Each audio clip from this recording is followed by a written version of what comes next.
Welcome to Pod Save the World. I'm Tommy Vietor. I'm Ben Rhodes. Ben is still in New York.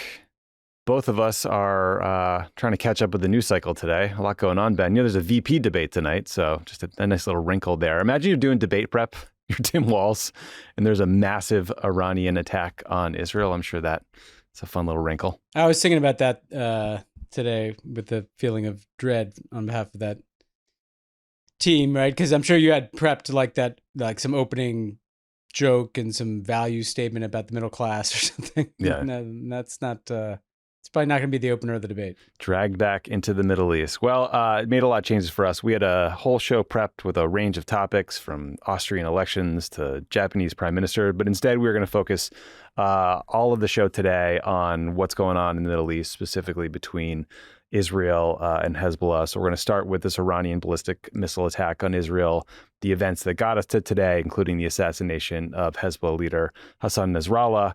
We'll talk about the IDF's ground invasion, and then we'll get into Biden's policy on all of this and the response, as well as what the Trump campaign and Trump himself has been saying and how this second front of the war in Gaza is getting folded into the presidential campaign. So fun stuff, Ben. Yeah. Really glad that this is what we're talking about in October. Yeah, Bibi Netanyahu's October surprise.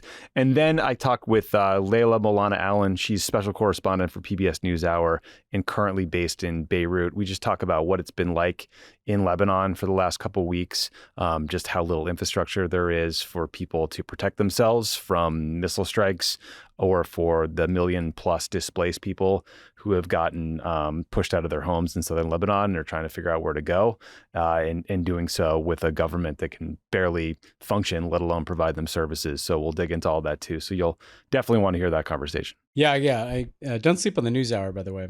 Great show. Excellent show. All right, Ben. So we'll just start at the top here. So I think it's worth just saying clearly that U.S. efforts to prevent the war in Gaza from spiraling into a broader regional war have failed catastrophically. Last week, the Israeli military launched an airstrike into Lebanon that killed Hassan Nasrallah, the leader of Hezbollah since 1992. Nasrallah's predecessor was also killed in an Israeli airstrike. A little fun Pod Save the World fact for you, Ben. The New York Times reported that 80 bombs were used in the strike on Nasrallah, and CNN said that included at least 15 U.S.-made 2,000-pound bombs, so we're definitely funding this war as well. The Nasrallah strike was just it was just the latest part of about 2 weeks of Israeli airstrikes against Hezbollah targets that have reportedly killed over 1,000 people, which is roughly the equivalent to the number of casualties on the Lebanese side during the 34-day 2006 war between Israel and Hezbollah. And then earlier this week, Israel announced a ground invasion into Lebanon. The IDF described the ground invasion as limited, localized, and targeted ground raids, which is the last time I will ever be regurgitating those ridiculous euphemisms, because unfortunately, when you start a war, you don't get to really control whether it's limited or not. But that brings us to today, Ben. I'm surprised you didn't call it a special military operation time. Yeah, it's very Putin-like. Yeah. That all brings us up to today, when Iran launched about 200 ballistic missiles at Israel. Iran says they targeted military and security locations. Here's a clip of White House National Security Advisor Jake Sullivan commenting on the Iranian attack at the White House briefing earlier. Today, Iran launched nearly 200 ballistic missiles towards targets in Israel. The United States military coordinated closely with the Israeli Defense Forces to help defend Israel against this attack. U.S. naval destroyers joined Israeli air defense units in firing interceptors to shoot down inbound missiles. President Biden and Vice President Harris monitored the attack and the response from the White House Situation Room, joined in person and remotely by their national security team. We are still working with the IDF and the authorities in Israel to assess the impact of the attack. But at this time, and I stress at this time, we do not know of any deaths in Israel. We are tracking the reported death of a Palestinian civilian in Jericho in the West Bank. We do not know of any damage to aircraft or strategic military assets in Israel. In short, based on what we know at this point, This attack appears to have been defeated and ineffective. So Iran's Islamic Revolutionary Guard Corps, IRGC, said the missiles were launched in retaliation for the assassination of Nasrallah, an IRGC leader who was with him at the time of that airstrike, and for Israel's assassination of Ismail Haniyeh in Tehran back in July. So, Ben, the Israeli government says, they're basically escalating this front against Hezbollah because Hezbollah has fired over 11,000 rockets or other projectiles into Israel since October 7th of last year, which meant that tens of thousands of Israelis were displaced from their homes in northern Israel. The Israeli policy was described in the media as de-escalation through escalation. We should note that Israel has already vowed to retaliate against Iran for this latest airstrike or series of missiles strikes. So we're not seeing a lot of success here on the de-escalation front. But I do think you're starting to see people wonder whether Israel has achieved such overwhelming superiority when it comes to its military, its intelligence community, and its missile defense systems, that the balance of power has just fundamentally shifted. And I wonder if you have thoughts on that. Yeah, I mean, clearly there are a number of things that are on display in terms of Israel's military advantages. Number one, they have this incredible intelligence capability to penetrate, particularly Hezbollah. I mean, we've talked about this, but the ability to locate Nasrallah, who they've been trying to kill for a very long time, and basically the kind of org chart of Hezbollah's leadership, as well as to have pretty good information on what Iranian intentions are. That is an advantage that they are clearly pressing. That's the first one. Then the second one is they have all these U.S. bombs, right? And these are American bombs, right? So bunker busters, 2,000-pound bombs. We've been an open spigot of weapons to Israel, particularly since October 7th. I mean, there's always been an open spigot, but it's widened since October 7th. So they have tremendous offensive capabilities relative to certainly Hezbollah, and certainly to a lesser extent, but also to Iran. And then they have this air defense system that also benefits significantly from U.S. coordination and, as Jake Sullivan said, sometimes direct U.S. participation in an air defense kind of system. Yeah, the U.S. said, the Pentagon said the U.S. fired about a dozen interceptor missiles at Iranian missiles today. So we were a part of both this effort, this missile defense effort, but also the April one that included a number of Arab countries like the Saudis. Yeah. And so, they have this capacity to, target who they want to kill, to overwhelm adversaries with significant amounts of U.S. supplied offensive weaponry, and to work with the U.S. to have this kind of air defense system that, it's like an Iron Dome, over Israel. Not just a kind of more limited, named Iron Dome systems, but, even more advanced missile defense systems. And that just gives them this huge advantage to press across the region. I would beware of that leading to kind of a degree of triumphalism here. Before we even get into things like civilian deaths, Hezbollah's still there, and they're degraded, but they're fighters there. The Palestinian people are still there. The Islamic Republic of Iran is still there.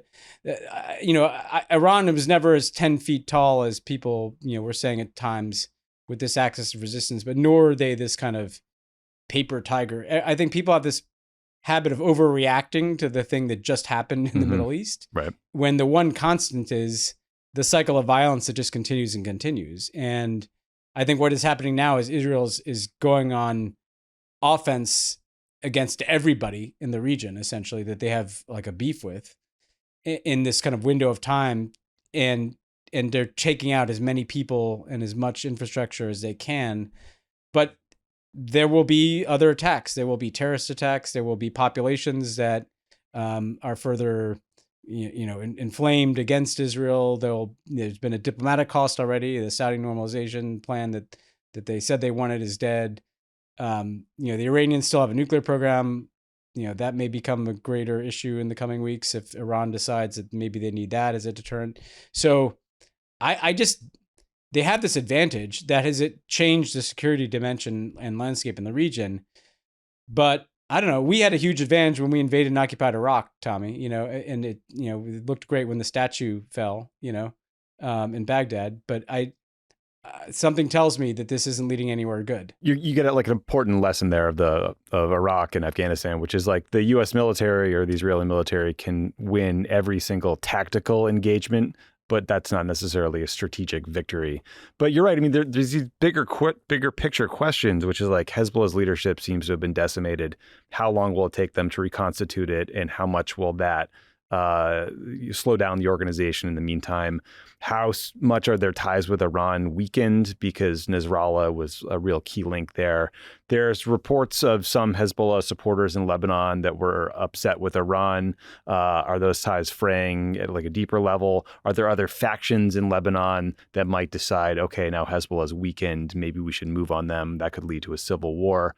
And then, I think the scariest questions are the two you just hit on, which is one, will Iran look at Hezbollah being weakened and say, okay, my kind of like axis of resistance, proxy force, deterrent strategy is not working. Now we need to turn to producing a nuclear weapon. And second, how much will Bibi Netanyahu decide now is my moment to press the advantage against Iran? And to your point about triumphalism, Ben, I mean, Netanyahu released this bizarre clip on social media on Monday, in English, by the way, that was kind of a message to Iran that seemed to taunt Iran. Here's a little excerpt of that. There is nowhere in the Middle East Israel cannot reach. There's nowhere we will not go to protect our people and protect our country. With every passing moment, the regime is bringing you, the noble Persian people, closer to the abyss. Iran's tyrants don't care about your future, but you do. When Iran is finally free, and that moment will come a lot sooner than people think, everything will be different.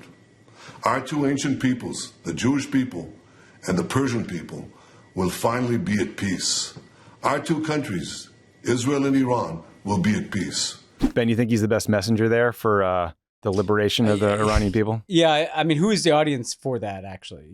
It's the U.S. The Congress. audience for that message, yes. The audience for that message is in the United States of America. It's like to Iran hawks in the United States. It's not like Iranians are huddled around their radio, waiting for the message from Bibi Netanyahu to instigate regime change. And I just caution people again, look at the commentators that are kind of the most triumphalist about this. It's an overlapping Venn diagram, to use a Kamala Harris term, to the same people that were the most triumphalist about the Iraq War, the same people the most like and this is not to say that somehow Iran is, winning anything. They're not. No. They're a corrupt regime that is loathed by probably a majority of their people, that has like an 80-something-year-old supreme leader who's ailing and incapable of acting decisively. It's not to suggest that there's anything but trouble on the horizon for the Iranian regime.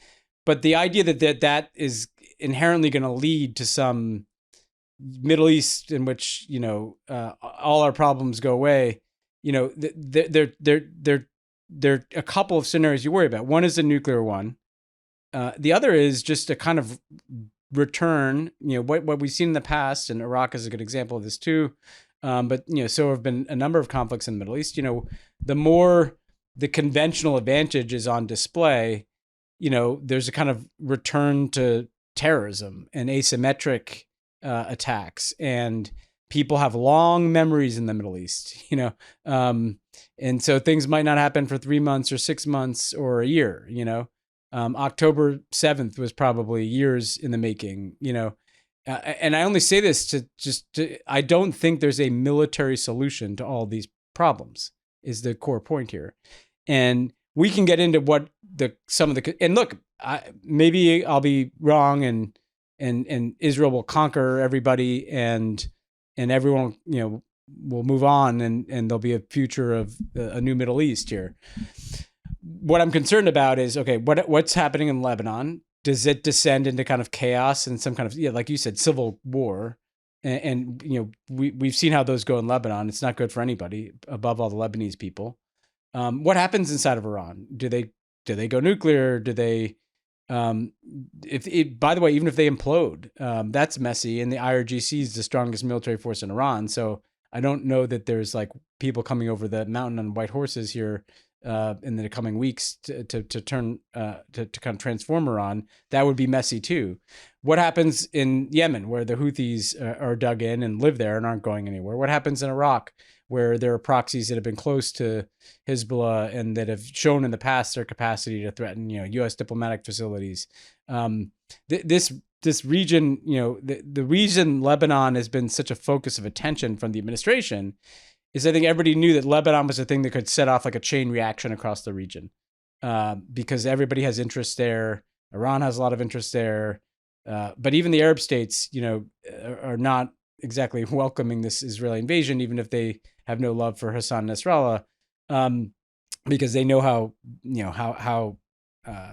bloody a civil war or a war in Lebanon can get. And so there's just a lot of open questions. And I think the challenge, yes, is the Israeli defense forces have, struck huge blows in the last couple of weeks, but what is the political strategy? What is the horizon with the Palestinians? What is the future, their future view of Lebanon?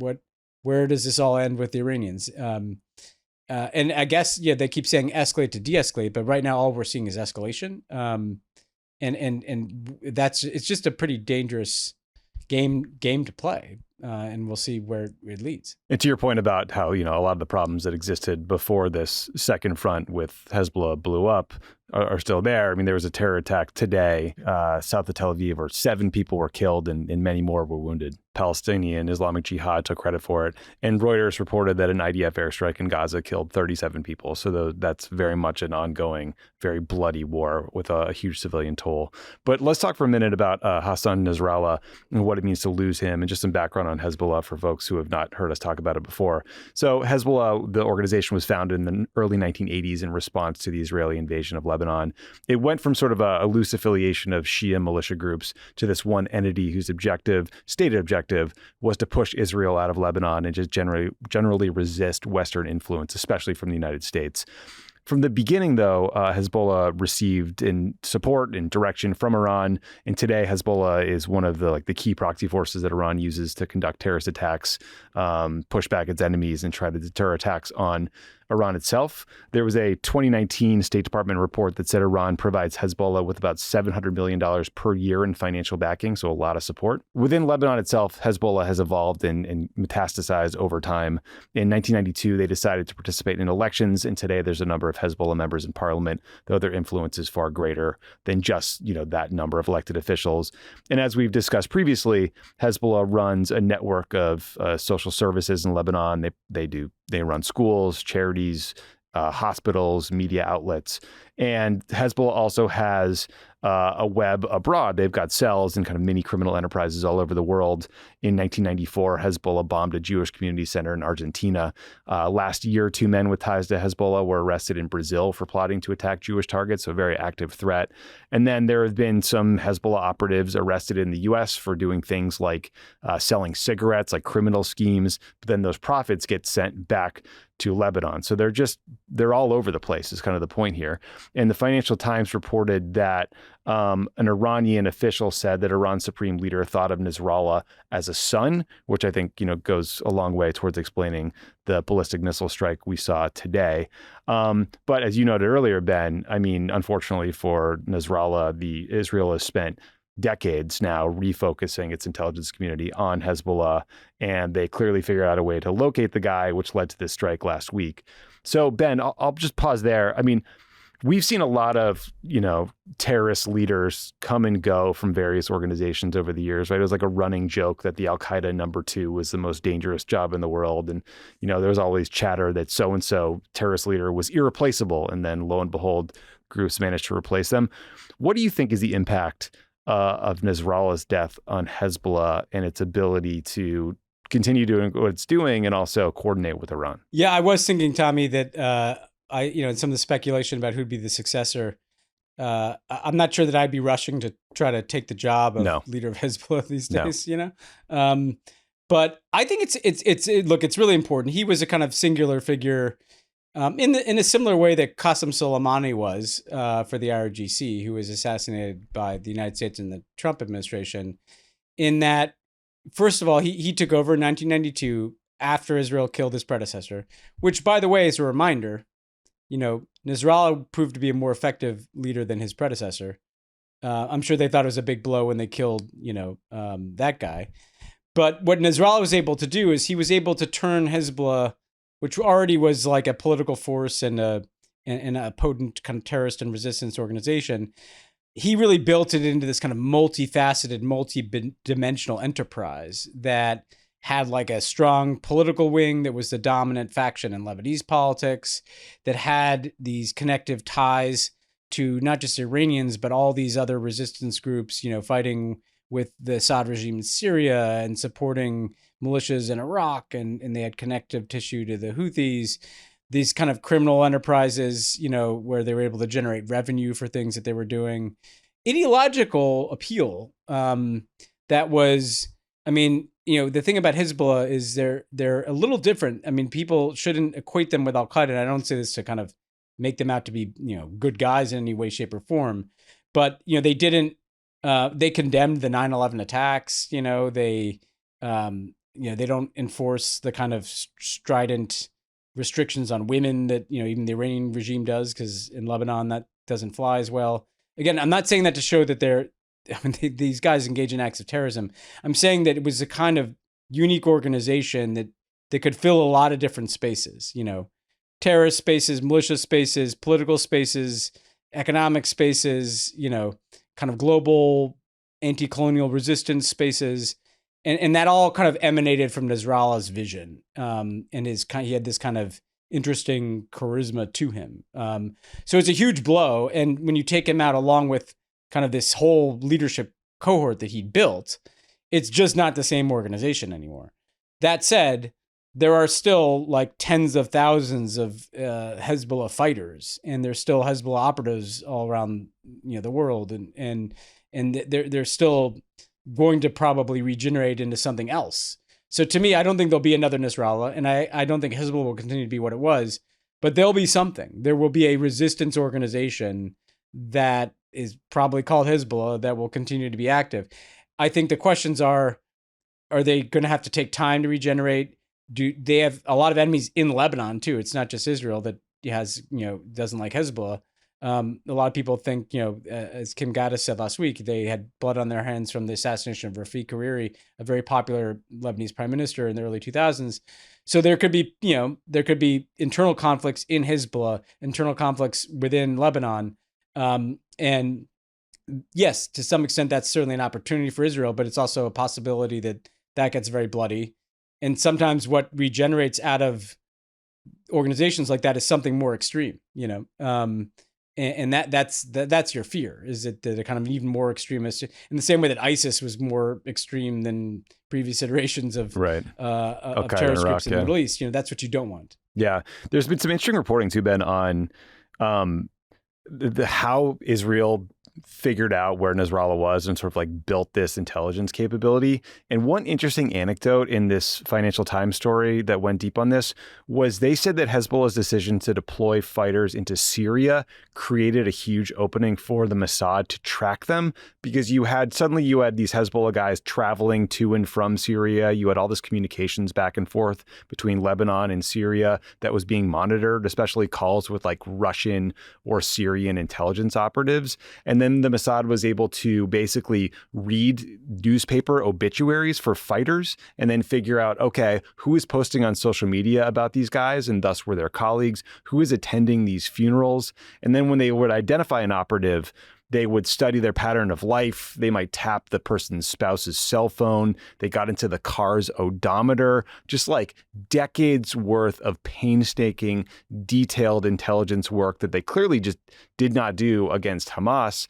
But that I think, led to this pretty quick unraveling of Hezbollah's senior leadership in the last 2 weeks. That tracks, Tommy. I mean, and without, revealing anything from when I was in government, what I will say is, to the point about how they exposed themselves because of Syria, you'll recall that increasingly in the Obama years, just to take publicly available information, Israel started hitting Hezbollah weapons shipments, in Syria and in other parts of the region.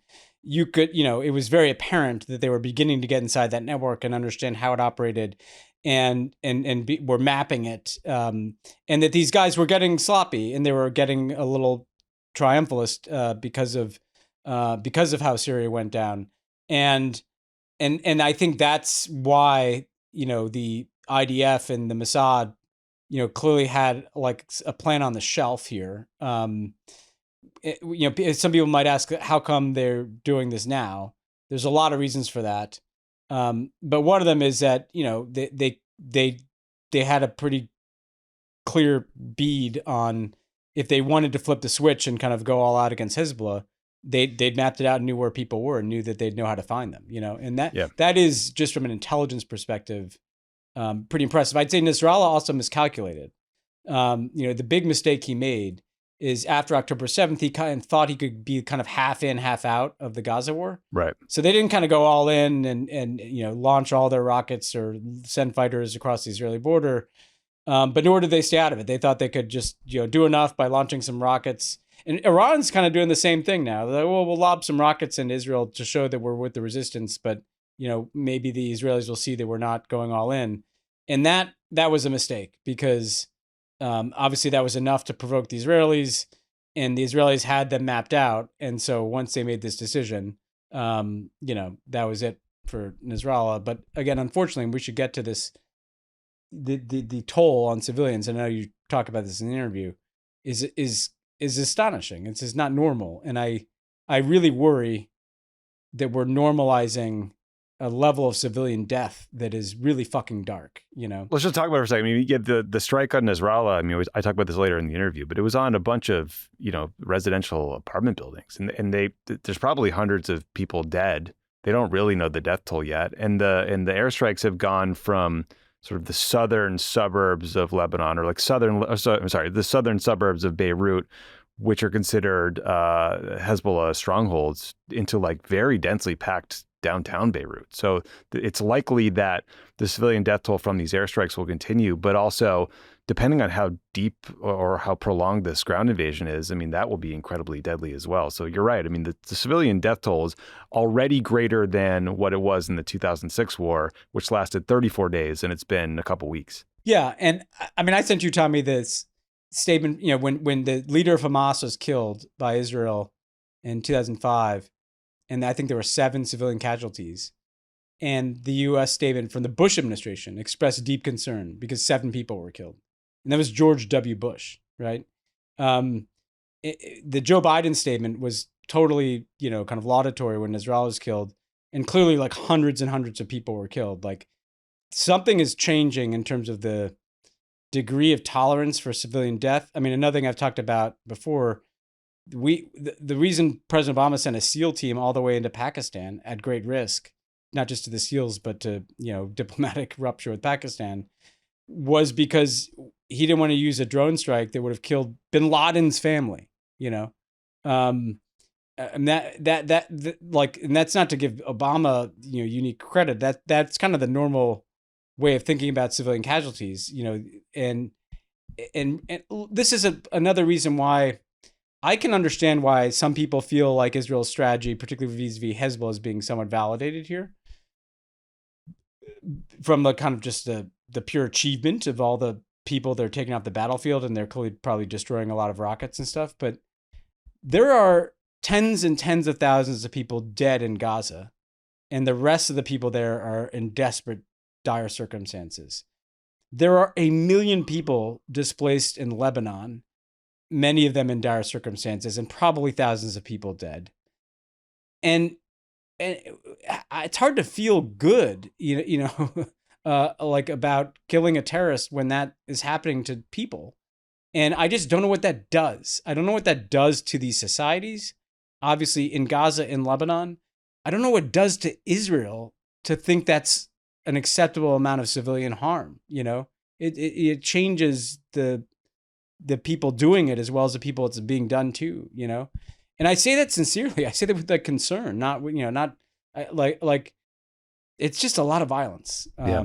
And I don't know. I know the world's a tough place and the Middle East is a tough place, but this just feels like a pretty grim time. But the violence tends to beget violence. And, if your parent or loved one or kid was killed in an Israeli strike or, a Hezbollah strike, you're going to want vengeance and it's going to lead to more bad things. So I do think it's an important warning. And it gets back to this question of tactical victories versus strategic victories. And clearly there's not a plan in place for a strategic victory.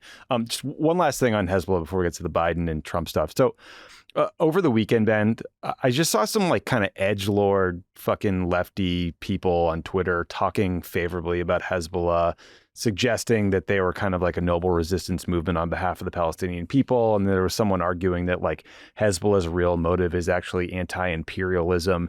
And I just wanted to quickly stamp how stupid that is, because let's say for a second you are just a full-on raging anti-Semite and you despise the state of Israel and you think it should be dismantled.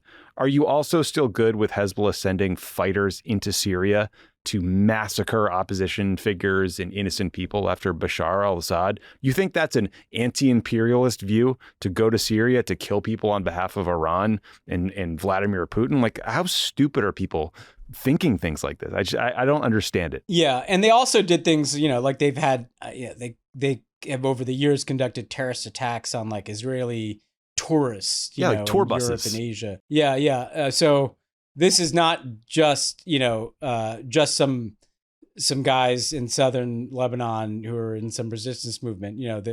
There's other blood on their hands, or a lot of it, when it comes to innocent Israelis. And yes, many more Syrians. So it's a good corrective. I'd look elsewhere for the replacement to the Che poster. Yeah, that's well said. All right, so our listeners, Ben, they know that we're not the biggest fans of Bibi Netanyahu, the Israeli prime minister, or of Biden's policies when it's come to the war in Gaza, especially the refusal by the administration to condition or cut off arms shipments to Israel in the wake of just massive numbers of civilian casualties. The story and the policy is more complicated when it comes to sort of Biden, Israel, and Hezbollah, because there's been tons of reporting that said Biden actually prevented Israel from launching a preemptive strike on Hezbollah and even a strike on Nasrallah himself in the first weeks after the October 7th Hamas attack. And when it comes to this latest Israeli escalation against Hezbollah, there was this very public effort by Biden and his team to try to broker some sort of temporary ceasefire. A lot of it happened at the UN last week. It seems like the Israelis did what they always do, or at least have done for the last year, which was kind of seem to embrace this idea of a ceasefire privately in talks with the Americans before rejecting it publicly and kind of, humiliating everyone involved. And then they really rejected the ceasefire proposal when they bombed Nasrallah and killed hundreds of people. However, the story here gets a little more complicated because Politico reported that some top White House officials were privately telling Israel that they supported ramping up military pressure on Hezbollah. Specifically, the report said that Amos Hochstein and Brett McGurk told Israeli officials that the U.S. supported Netanyahu's strategy to focus more on Hezbollah as a way to try to get Hezbollah to engage in talks. Politico said these conversations between the U.S. and Israel happened in mid-September. So presumably this was before the pager attack. I guess Hezbollah had basically said their position was they won't talk to Israel until there was a ceasefire in Gaza. And so, Ben, I was wondering what you made of these reports. It does, make Biden's message and policy here seem kind of muddled at best, though I could imagine some official believing in good faith that, a Gaza ceasefire is just not going to happen. We want to cool things down on the northern front. So maybe you ramp up military pressure on Hezbollah to try to force them to back down or get into talks. But I don't know. What did you make of some of this reporting? It made it even more of a muddle, Tommy, because this isn't us. Let's be very clear. We are not the ones who somehow projected that the Biden administration was seeking to avoid this escalation in Lebanon. They said that since October 7th, and they touted as one of their great successes after October 7th, preventing this escalation. They repeatedly have, urged de-escalation and negotiation. And if there was somebody then saying, well, maybe turn up the dial a little bit, we also know that the administration itself has also said that they weren't notified in advance of the pager attacks, of the walkie-talkie attacks, of the Nasrallah strike. The Nasrallah strike happened as Tony Blinken was like announcing plans for a 21-day ceasefire at the UN, on the world's biggest world stage. So and what's kind of baffling too, Tommy, is that what the Israelis have kind of shown is that they can ignore that advice from the U.S. or whatever you want to call it, those diplomatic efforts, do things that the U.S. has said that they don't want them to do. And then the U.S. comes out and welcomes the things that the Israelis just did. Like the U.S. welcomed the Nasrallah strike. The U.S. is not, doesn't, I have a question for you. Do you know whether or not the U.S. supports a ground operation in Lebanon? I genuinely don't. I mean, you watch these press conferences with Biden. There was, I can't remember what it was it yesterday? He got asked about a ground operation. He was like, what I support is a peace or a ceasefire. Like he had some sort of like angry defensive. No, he said something like a kind of one of those weird Biden comments where he's just like, would I support it stopping? I would. But then you also get these kind of statements that appear to say it's okay if it's limited and it's just a lot of confusion and the Israelis are just driving a truck through that. Now, this matters in a lot of ways. Obviously, it matters kind of for U.S. credibility in the sense of like, the credibility of U.S. diplomatic efforts, right? Because if the U.S. is getting a bunch of countries together around a ceasefire plan, either in Gaza or in Lebanon, and the Israelis are saying one thing and doing something entirely different, over time, that's clearly going to erode the degree to which people will kind of follow the U.S. diplomatically. But the other thing we should just kind of keep coming back to is that these are U.S. weapons. And when Israel is attacked in response to the things they've done, it's U.S. Missile defense systems and sometimes direct U.S. participation defending Israel. So it's just a very strange dynamic where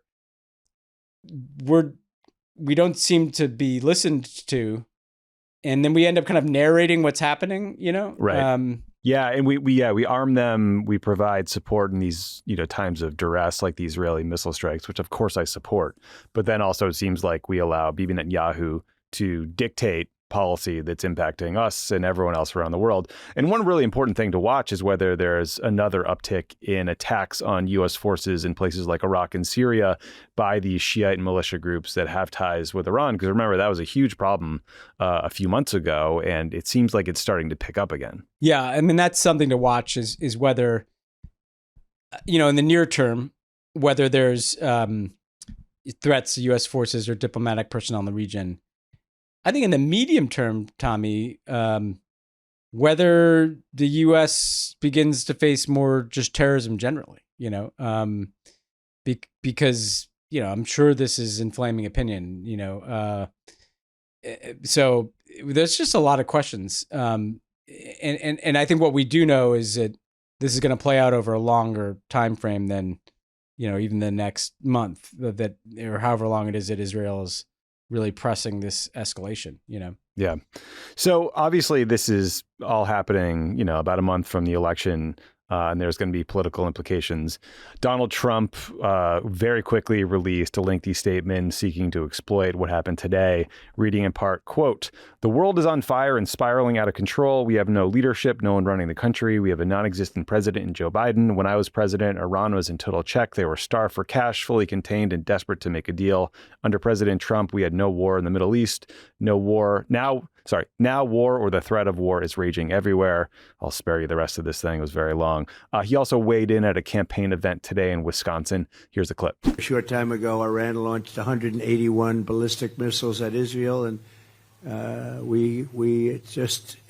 been talking about World War III for a long time, and I don't want to make predictions because the predictions always come true. We're not going to make, but they are very close to global catastrophe. We have a non-existent president and a non-existent vice president who should be in charge, but nobody knows what's going on. She was at a fundraiser in San Francisco, a city that she totally destroyed, by the way.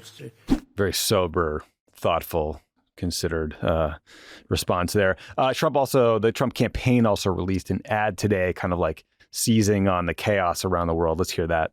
Like us, China also saw their weakness. So did Putin. Then he invaded Ukraine. Hamas saw Harris' anti-Israel statements and will use it as a green light to keep murdering Israelis. And Iran thinks Harris is so incompetent, new intel shows they're trying to help Harris win the election. America doesn't need another TikTok performer. We need the strength that will protect us. I'm Donald J. Trump, and I approve this message. Really doing everything they can to politicize a terror attack. And Ben, so just a couple of pieces of context. First, we all remember after the assassination of Qasem Soleimani in 2020, Iran fired over a dozen ballistic missiles directly at U.S. troops in response. 110 U.S. service members got traumatic brain injuries. Trump dismissed those as just headaches, but it was only pure luck that kept one of those men and women from being killed and there being a full war. So Iran was hardly in check. Second, J.D. Vance voted against the last supplemental funding bill for Israel, which included $5.2 billion for the Iron Dome and David Sling missile defense system. So you might hear, Kamala Harris or Tim Walz bring this up if he goes hard on this tonight at the debate. We're recording this before the VP debate, so we just don't know. Yeah. But Ben, just generally speaking, I'm pretty worried about the effectiveness of this message and how people react to seeing scary chaos on the news.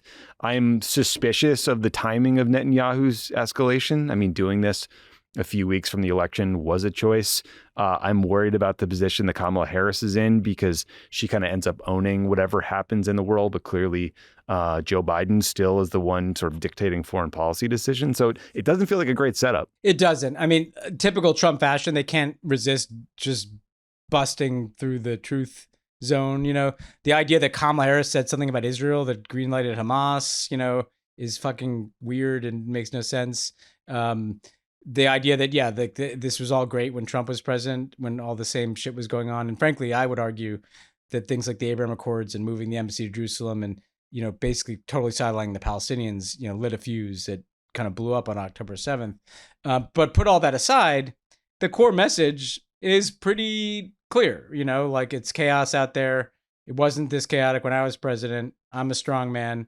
And, this is why we've been saying on this podcast for a full year now, that kind of giving a blank check to Bibi Netanyahu was going to come back to bite the United States. And that, like, the time to kind of try to assert more control over events was like 9 months ago, 6 months ago.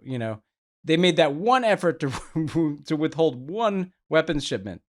And then when they got some blowback, that was it. And it was like pretty clear that they were never going to do anything substantively to try to shape events and get things to a ceasefire and a hostage deal.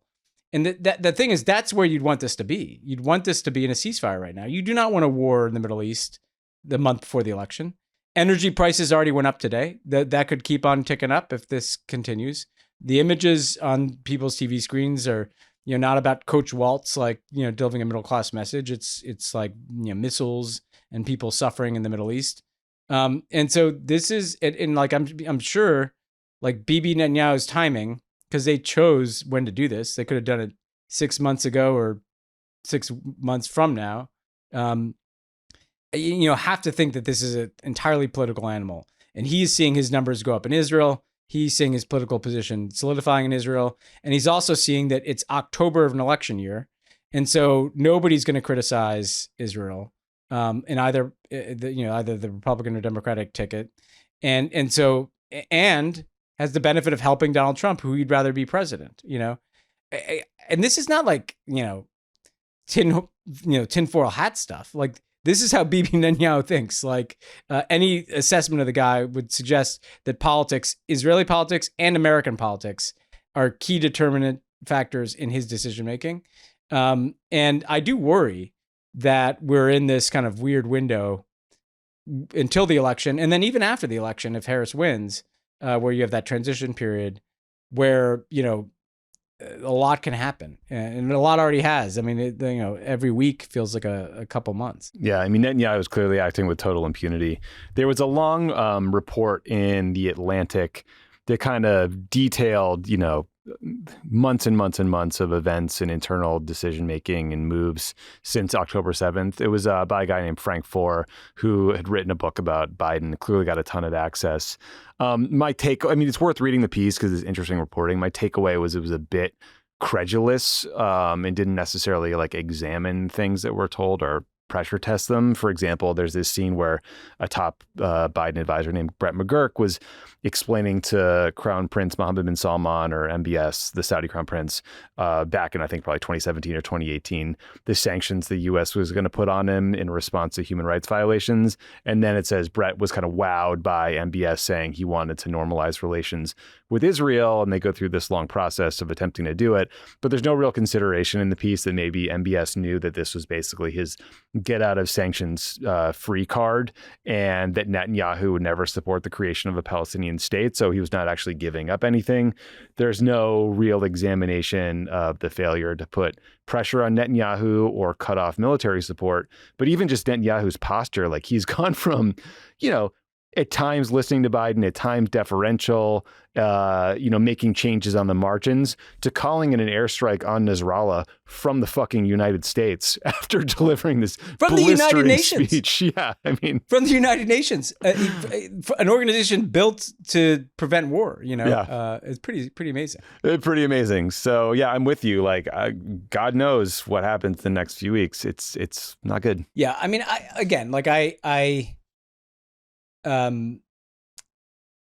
this is an incredibly multifaceted situation. And, the opportunism of going after Hezbollah makes more sense, certainly, than the kind of what they've done in Gaza. And by the way, is proof of the capacity, as we've talked about, to be a bit more targeted. I think what always kind of worries me a bit with Netanyahu, though, is when there is a terrorist attack like October 7th, obviously most horrifically, the point is, well, this shows that we have to take military action against all these proxies. When there's not a response, it shows that what we're doing is working, and so we have to keep taking military action against these proxies. When there's a ineffectual response, like Iran firing a bunch of missiles to get shot down, it shows that we have to keep taking. Everything leads to the same conclusion. Everything is justified on a loop. Everything justifies kind of grinding down the Palestinians,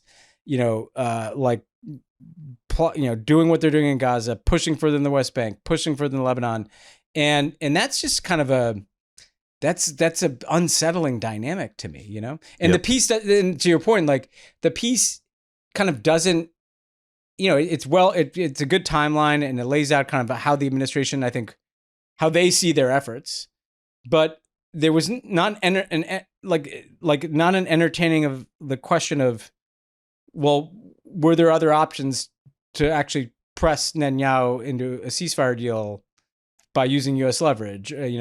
Was this the only play to run? Essentially, because it's astonishing, even when you read that, to think about how much time and effort went into two things: trying to negotiate this ceasefire that Bibi himself kind of never had really seemed interested in, and trying to get this Saudi normalization deal, which was never going to happen, because even as MBS came out and said, well, these guys are clearly not interested in a Palestinian state. And so that to me is, the lack of a kind of plan B to the ceasefire Saudi normalization piece is what kind of, as time passes, and we have to make choices about our policy towards Israel and our policy towards the Palestinians and our policy towards the Middle East. That's the kind of thing people are gonna have to look at, is what's the, if Obama was trying to kind of, de-escalate with the Iranians through a nuclear deal and deal with the nuclear proliferation issue and continue to push for a two-state solution, and then Trump and Biden were for the Abraham Accords as the whole organizing principle of the Middle East, how did that end up? We keep hearing about how great the Abraham Accords are. Well, look at the state of the Middle East a few years after the fucking Abraham Accords. These guys, all right, I'm going to vent here for a second, Tommy. You got people on, Twitter and wherever still taking shots at us over the Iranian nuclear deal that was 10 years ago, that was actually working until Trump pulled out of it. they do the Abraham Accords, and look at what has happened in the Middle East since the Abraham Accords. Like, has that solved a bunch of fucking problems? No. And you can lump Sudan into that one too, because the Emiratis, who are the core piece of that, are a key player there.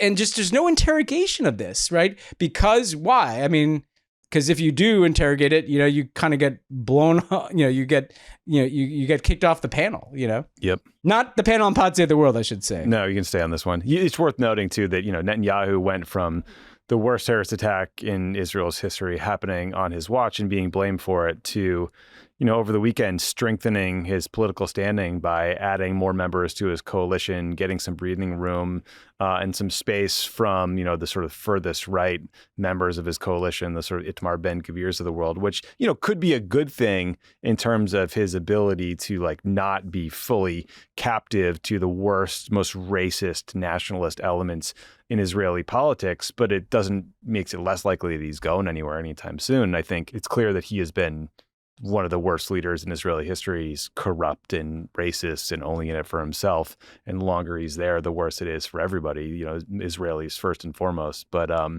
it's deeply frustrating that here we are. Yeah, I mean, if you don't like corrupt autocrats who want to roll back democracy and are facing criminal charges in this country, the same rule should apply to Israel.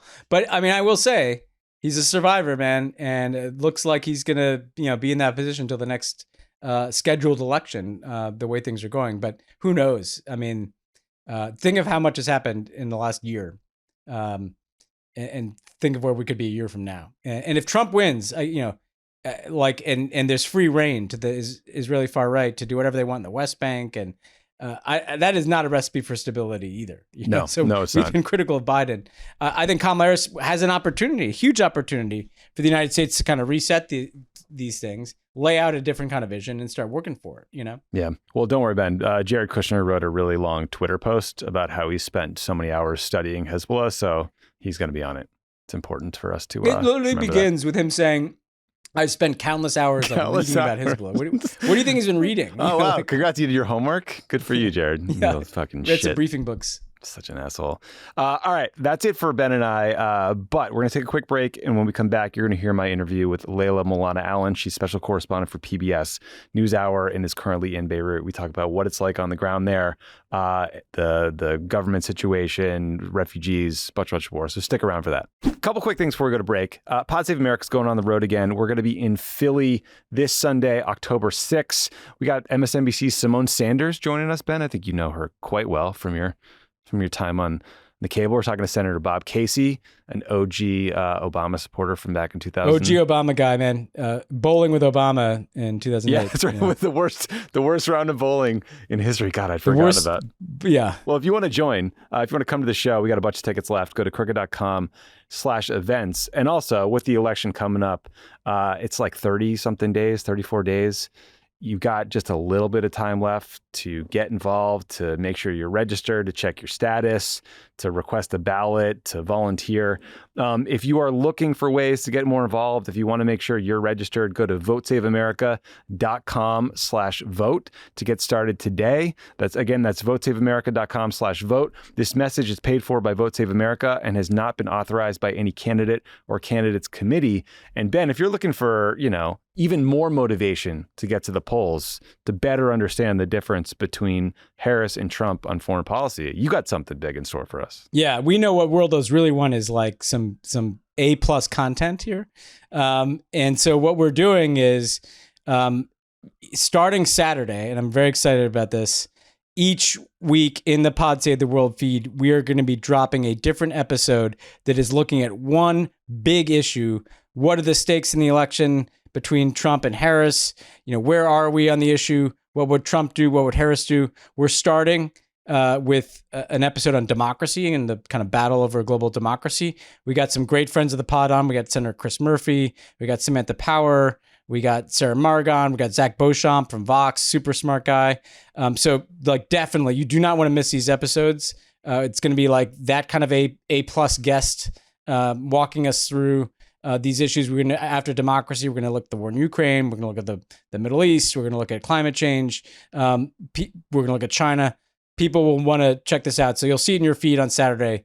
And I cannot wait for people to, well, tell us what they think of the Discord and give it a listen. Give it a listen. Yeah, no, you guys have been working your ass off on this series.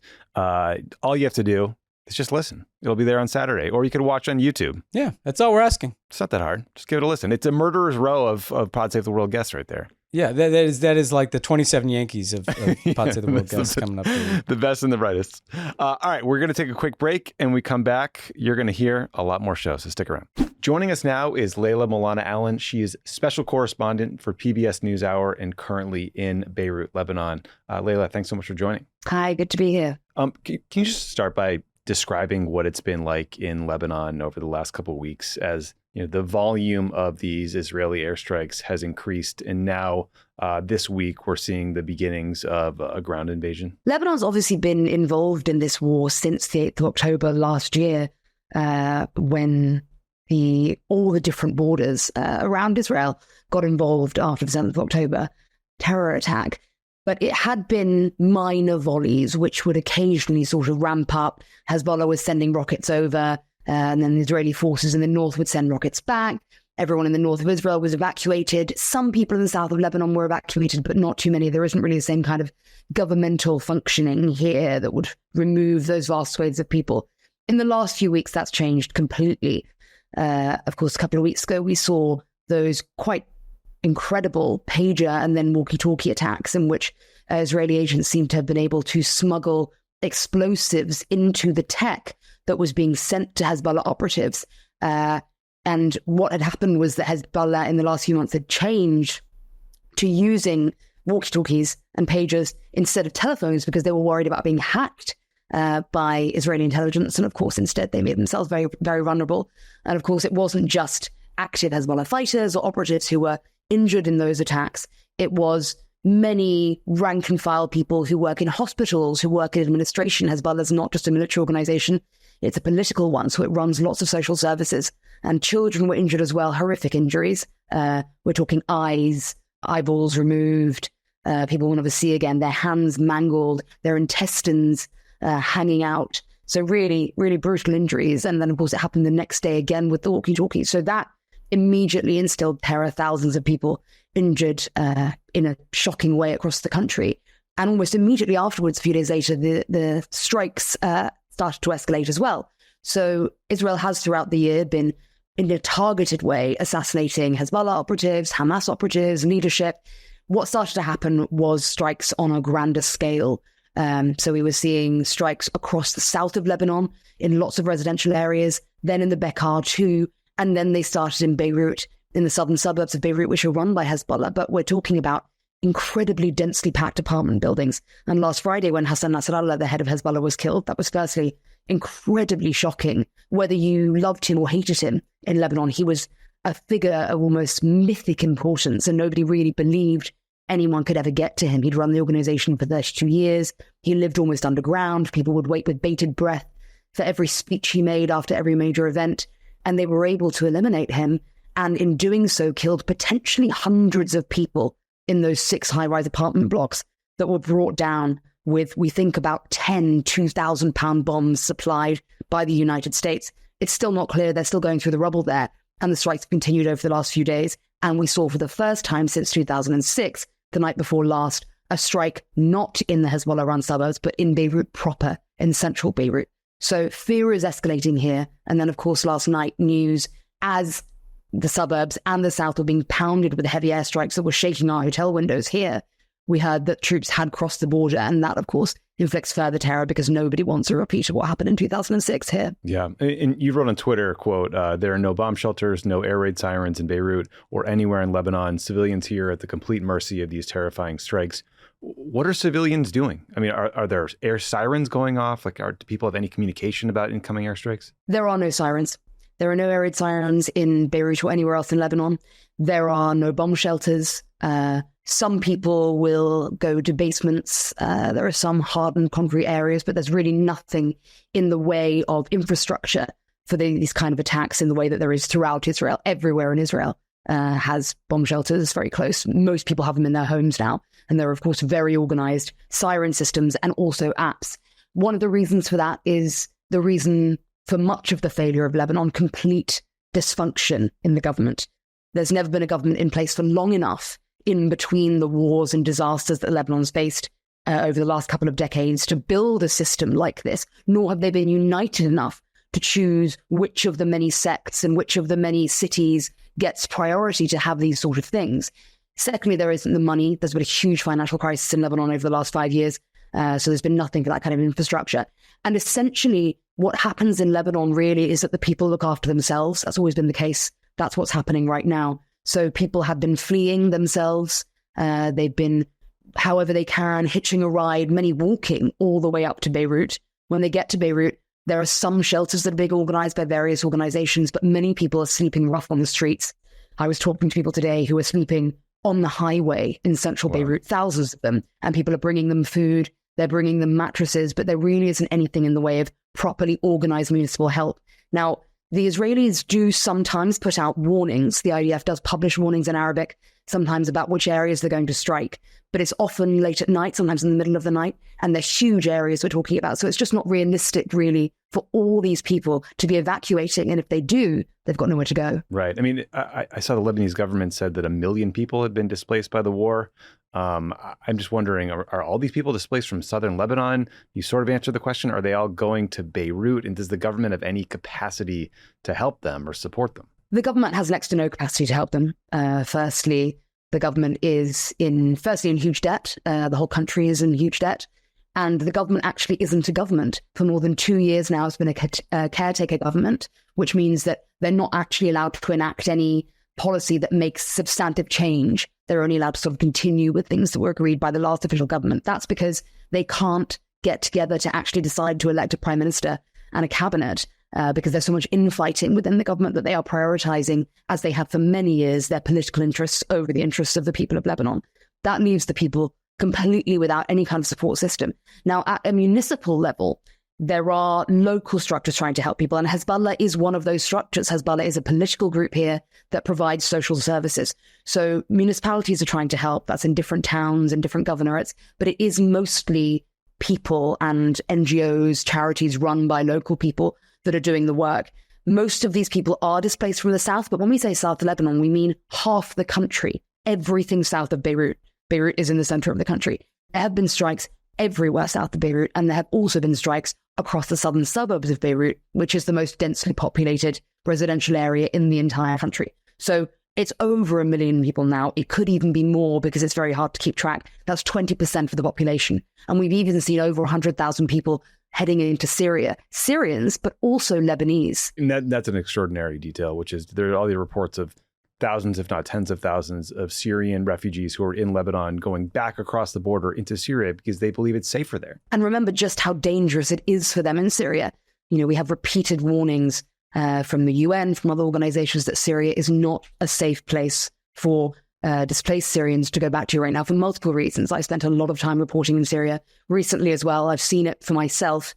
When we see displaced Syrians go back, they either end up in rebel-held territory, which is incredibly difficult. They're then trapped in a terrible economy under constant assault from the Assad government's forces and their Russian allies, or they go back into government-held Syria, where if they are accused of anything from absconding from military service to being in any way involved in any of the protest movements over the last 12 years, to even having abandoned their country, which is something that they can be accused of, men will be arbitrarily conscribed. They'll be picked up on the street and sent either into the army, to the front lines, or to jail, or they'll simply be disappeared. There are many people who cross the border and we never hear from them again. So Syrians are taking a huge risk by crossing back in, many of them, and they must really feel that it's a safer place to be. And Lebanese, too, feel right now that there is so much danger here. They're so afraid of what Israel is doing and the campaign that could play out that they actually think that Syria, a war-torn and oppressive country next door, is a safer place to be right now. And it sounds like, you know,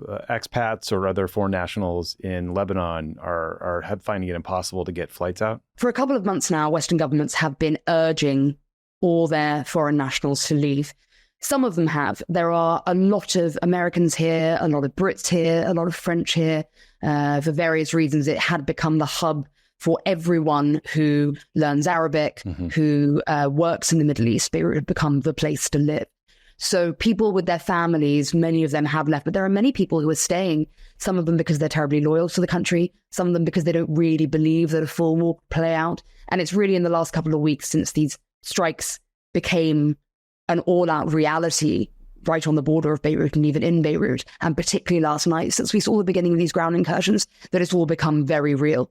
The United States, the UK have urged all their citizens to leave immediately on the next available means of transport.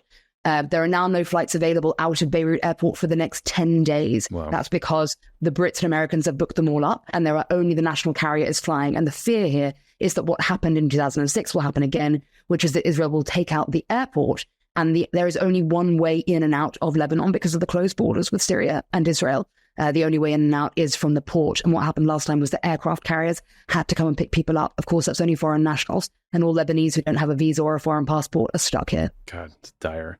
I know there is, limited space within Lebanon to criticize Hezbollah, especially for, a Shia Muslim. But are you seeing any backlash against the group publicly for at least partially getting the country into this situation? I'm sure there's lots of anger at the Israelis for bombing them, but also at Hezbollah for lobbing rockets. I reported 11,000 rockets into Israel since October 7th of last year. So it's actually quite a common misconception. There is a lot of space for criticizing Hezbollah within Lebanon.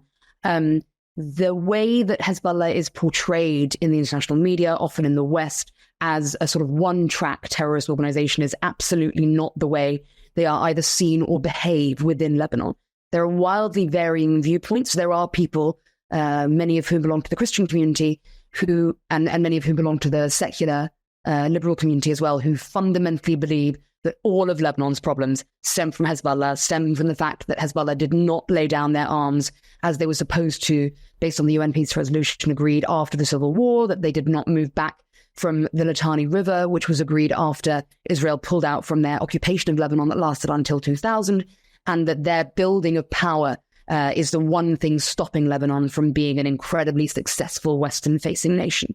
Many other people call nonsense on that. Mm-hmm. There's a huge amount of dysfunction within Lebanese politics. And in fact, Hezbollah, while many people may disagree with their aims, within Lebanon as a political party are by far the most functional and provide the best services for their people. Now, that is the Shia communities, but in the south, that's often been Christian and Jewish communities as well, because the central government in Beirut isn't very interested in the poor people in the south, whatever religion they are. And it's actually been Hezbollah that has rebuilt churches, that has rebuilt schools in Christian communities, that has rebuilt hospitals after they've been attacked, after there's been devastation. So there is support for them there. There's also support for them because they pushed ISIS back in 2016 from Lebanon. The Lebanese armed forces really have been handicapped by their Western allies because Israel will not allow Lebanon's army to have offensive capability. They only have defensive capability. And that is actually what makes Hezbollah the strongest force in Lebanon, rather than their own desire to have weapons. They've been able to build up weapons and cash from Iran when the Lebanese armed forces have not been allowed the same from the US, from the UK, from France, which are also allies of Israel. So many people here are deeply critical of Hezbollah. They are not punished for that.